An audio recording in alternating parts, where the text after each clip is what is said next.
Anne-Sophie Lapix, en froid avec une personnalité politique de premier plan?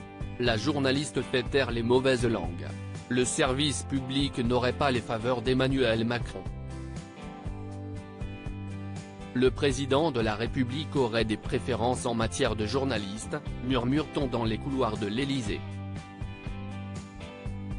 Il a ses têtes, oui, a déjà confirmé une source anonyme aux Parisiens. Anne-Sophie Lapix n'a pas que des amis à l'Élysée, où son style est loin de faire l'unanimité. Quand on l'interroge sur ce favoritisme, le chef de l'État botte pourtant en touche. Je n'ai jamais trié les journalistes pendant mon quinquennat. Je pense que démocratiquement c'est un problème, s'était-il défendu dans cet avou à quelques jours du débat de l'entre-deux tours co-arbitré par Anne-Sophie Lapix.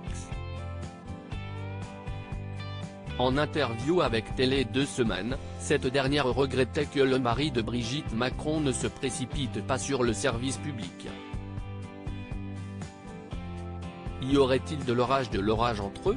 Dans une enquête du Monde, Emmanuel Macron a déjà affirmé ne pas apprécier le JT trop critique d'Anne-Sophie Lapix. Il s'agit de son entourage selon ses offres. Lui, je n'en sais rien, je l'ai interviewé seulement 2 fois et n'ai pas ressenti d'animosité. Après, notre journal est critique avec tout le monde et il le restera.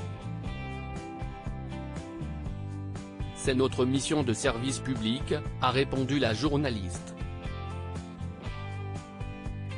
Qu'en est-il aujourd'hui?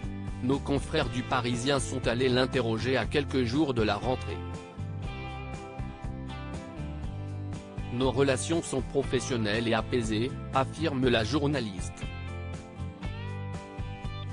Et de rappeler, nous avons quand même fini par le recevoir pendant la campagne présidentielle, à quelques jours du deuxième tour. Jugée parfois trop pugnace, elle achèvera son premier septennat au JT de 20h sur France 2 en juin 2024.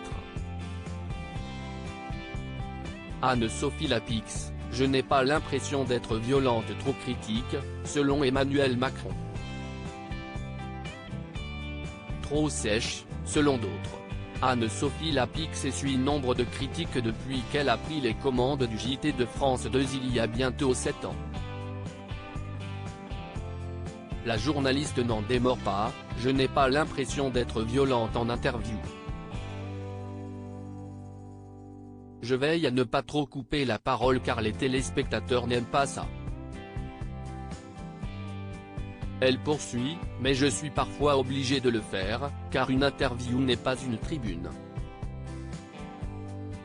Elle sert à confronter les politiques avec leurs engagements, leurs promesses. Il faut relancer pour chercher des explications. Je travaille à gommer toute ironie car celle passe mal dans un JT. Dans les couloirs de France 2, on se souvient encore d'Elon Musk, exaspéré face aux questions de son interlocutrice. Il a moins l'habitude de répondre à des journalistes susceptibles de relever ses contradictions et ses échecs, explique la journaliste, bien décidée à ne pas changer son style.